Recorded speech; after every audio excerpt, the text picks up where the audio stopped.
ये जो क्या कहते हैं ना, आज ये जो है विद्यालय प्रबंध समिति की एक बैठक आयोजित की गई है। आज बैठक का मुख्य उद्देश्य है कि आप सभी लोगों को कुछ बातें हमें बतानी है कि कौन कौन सी योजनाएं विद्यालय के लिए सरकार के द्वारा चलाई जा रही हैं।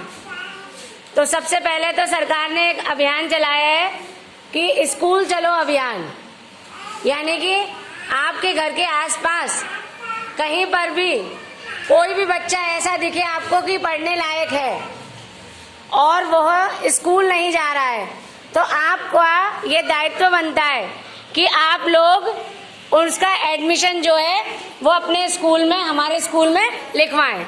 ऐसा ना हो कि पढ़ने वाला बच्चा हो और वो स्कूल ही नहीं आ रहा है।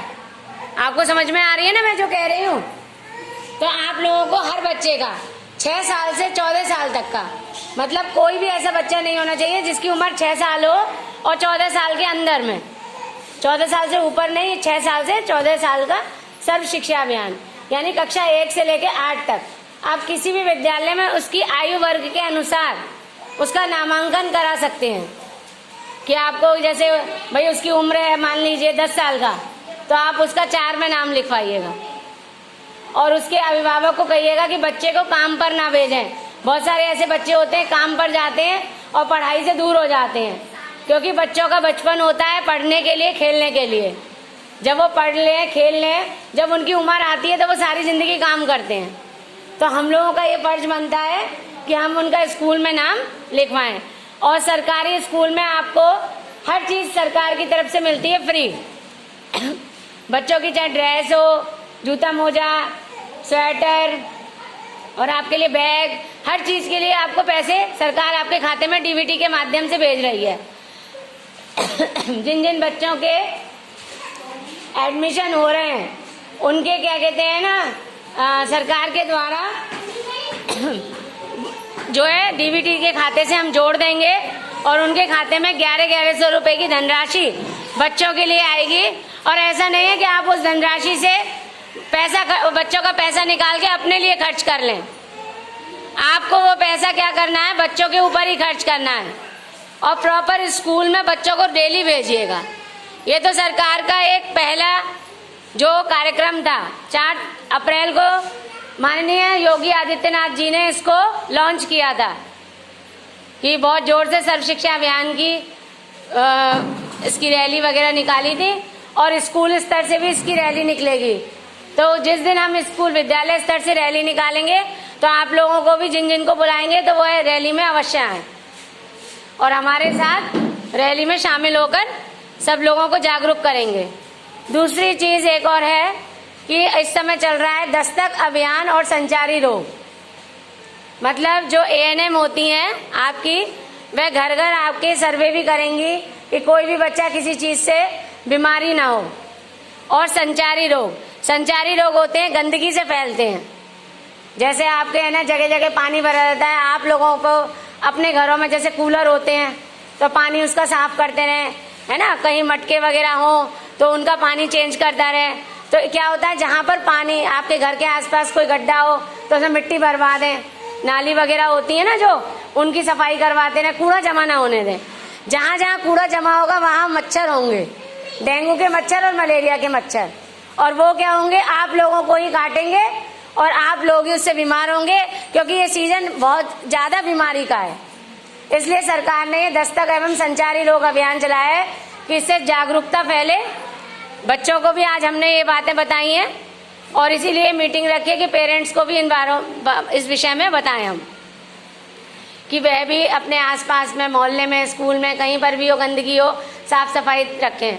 एक स्वच्छता अभियान भी चलाया है, उसमें यह है कि आप लोग अपने बच्चों को साफ सुथरे बालों में जैसे तेल वेल डाल के उनको रोज नहलाएं, फुल यूनिफॉर्म में उनके ड्रेस पहना के, नाखून वाखून उनके काट के, बाल बाल बना के, एक जैसे विद्यालय में बच्चे आते हैं ऐसे आने चाहिए। और डेली बच्चों को भेजिएगा। अगर बच्चे आपके स्वस्थ रहेंगे, साफ सुथरे रहेंगे, तो उनको भी कोई बीमारी नहीं होगी और आप लोगों को भी। और कोरोना की बीमारी अभी ऐसी नहीं है कि बिल्कुल चली गई है, अगर आप सफाई पे ध्यान नहीं देंगे तो फिर से वापस आ जाएगी, है ना। मास्क का भी आप यूज करें, जैसे भीड़ वाली जगह में आप जा रहे हैं तो मास्क अपने बच्चे को भी दीजिए, खुद भी लगाइएगा, है ना। हाथ धोएं, अब घर जाते हैं, आप बाहर से कहीं जा रहे हैं, आपका बच्चा स्कूल से जा रहा है तो उसके हाथ धुलवाइए। जैसे यहाँ पर भी हम विद्यालय में बच्चों को खाना खिलवाते हैं तो पहले हाथ धुलवाते हैं, हैंड वॉश कराते हैं, उसके बाद उनको खाना देते हैं। तो ये काम आपको भी घर पर करना है कि वह विद्यालय से घर जा रहे हैं या कहीं बाहर से खेल के आ रहे हैं तो पहले उनके हाथ धोएं, फिर उसके बाद कोई भी चीज को लें। क्योंकि जितने आप साफ सुथरे रहेंगे उतने बीमारियों से आप भी बचे रहेंगे और आपका परिवार भी। ये नहीं है आपको हॉस्पिटल के चक्कर काटने पड़ रहे हैं, कहीं जाने पड़ रहे हैं, है ना।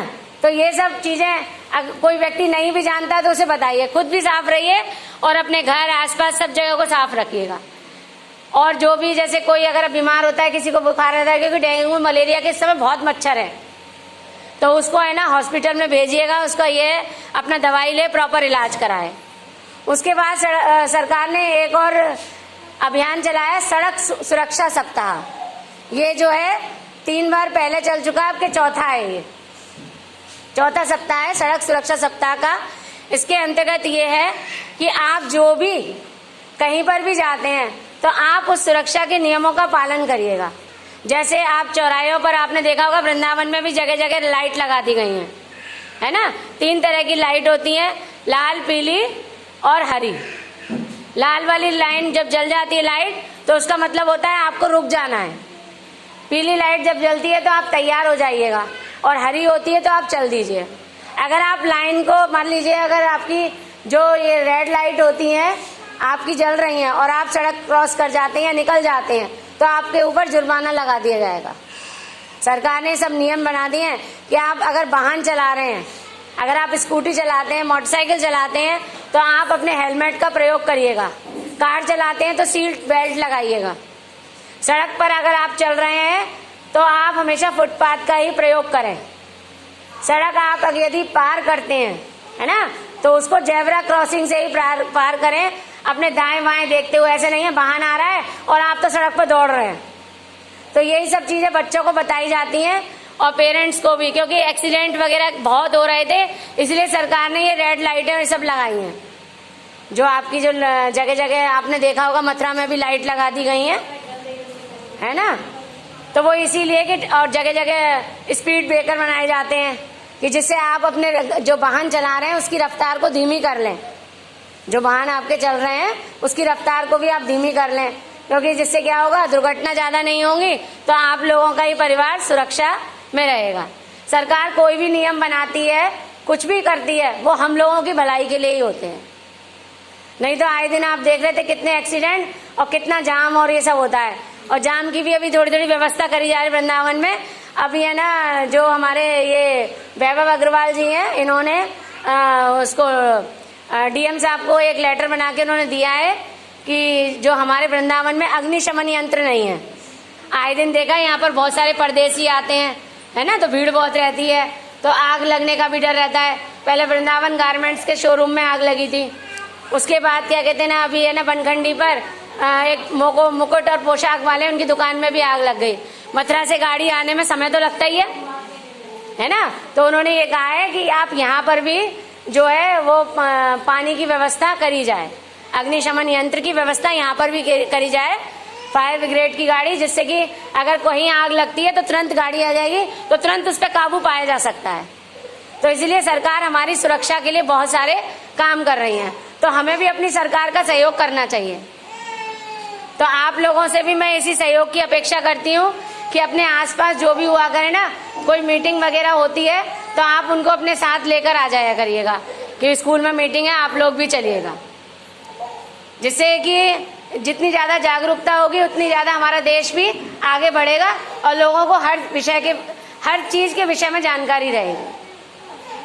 क्योंकि अगर हम घर के अंदर रहते हैं तो हमें कोई भी बात या किसी भी चीज के बारे में पता नहीं होता है, और यदि हम घर से बाहर जाते हैं तो हमें 4 बातों का ही जानकारी मिलती है। आप कहीं पर भी निकलिएगा, तो इन सब चीजों का आपको ध्यान रखना है। बस मैंने मीटिंग इसीलिए बुलाई थी, और आप लोग जितने भी लोग आए हैं, मैं आप सबके लिए एक बार ताली कहती हूँ। मैडम ताली बजाइए इनके लिए, धन्यवाद करिए, इन्होंने अपना समय हमारे स्कूल के लिए दिया।